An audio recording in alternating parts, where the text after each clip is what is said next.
Dans la nuit du 2 au 3 janvier, le président du Venezuela a été arrêté par l'armée américaine et transféré hors de son pays. Le fait est acté, tout le reste n'est que mise en scène, habillage sémantique et gestion politique du choc. Quand un chef d'État est arraché de son territoire par une force étrangère, on ne parle pas de justice, on parle de puissance. Qualifier cet acte d'arrestation est une falsification du langage. Une arrestation obéit à un droit, des procédures, à une compétence territoriale reconnue. Ici, il n'y a ni mandat international, ni coopération judiciaire, ni cadre multilatéral. Il y a une opération militaire planifiée, exécutée et assumée. Dans cette séquence de Caracas, le droit s'efface, la force prend le relais. Et lorsque la force décide, le vocabulaire devient une arme à part entière. La question n'est toujours pas de savoir si Nicolás Maduro mérite ou non ce qui lui arrive. Ce jugement n'appartient ni aux États-Unis, ni aux analystes étrangers, ni aux chancelleries occidentales. Il appartient exclusivement au peuple vénézuélien. Mais ce qui est en jeu dépasse largement l'histoire de cet homme. C'est le principe même de la souveraineté qui vient d'être piétiné en direct, sans détour, sans hypocrisie diplomatique. En intervenant ainsi, Washington envoie un message brutal. Le droit international n'est plus une limite, mais une option. Il s'applique quand il sert, il disparaît quand il gêne. Ce n'est pas une dérive, c'est un choix stratégique assumé.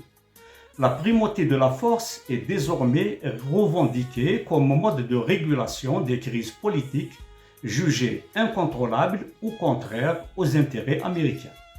La tentative de recadrage immédiat du récit, transformant l'enlèvement d'un président en opération contre des criminels de droit commun, ne trompe personne.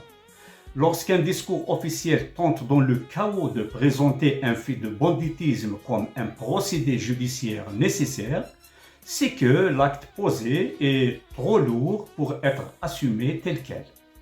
On cherche à banaliser l'exceptionnel, à rendre acceptable l'inacceptable, à dissoudre l'acte politique dans une fiction judiciaire. Les annonces qui ont suivi ont levé les derniers doutes. Parler de contrôle américain du Venezuela, même temporaire, revient à reconnaître une mise sous tutelle. Annoncer des investissements massifs et l'arrivée d'entreprises pétrolières étrangères, c'est dévoiler l'arrière-plan réel de l'opération. Dans le cas présent, la force ouvre la voie à la restructuration économique. Sur le terrain, le Venezuela entre dans une zone de turbulence extrême. Les institutions restantes vont tenter de survivre, de maintenir une façade de continuité, mais la rupture est profonde. Le pays se retrouve pris entre une légitimité interne amputée et une pression étrangère écrasante. Ce type de situation n'accouche jamais d'une transition paisible. Il nourrit la colère, la résistance, parfois la violence. Le risque le plus immédiat n'est pas seulement politique, il est social et sécuritaire. Une partie de la population verra cet acte comme une libération, une autre comme une humiliation nationale. Cette fracture, lorsqu'elle est alimentée par une force ou une intervention étrangère, devient explosive. L'histoire récente montre que les régimes renversés de l'extérieur laissent rarement place à la stabilité. Il ouvre de cycles longs d'instabilité, de chaos. Au-delà du Venezuela, ce qui s'est joué cette nuit-là concerne tous les États qui ne disposent pas de puissance militaire suffisante ni de la protection stratégique des grands blocs. Le message est limpide. Aucun pays n'est à l'abri si ses choix politiques, ses alliances ou ses ressources deviennent un problème. La souveraineté n'est pas un droit garanti, mais un privilège conditionnel. Ce moment marque un tournant, pas seulement pour l'Amérique latine, mais pour l'ordre international tout entier.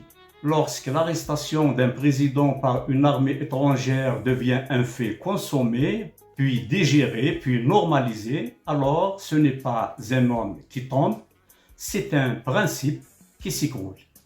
Et quand les principes tombent, ce sont toujours les pays qui payent la facture. Au revoir.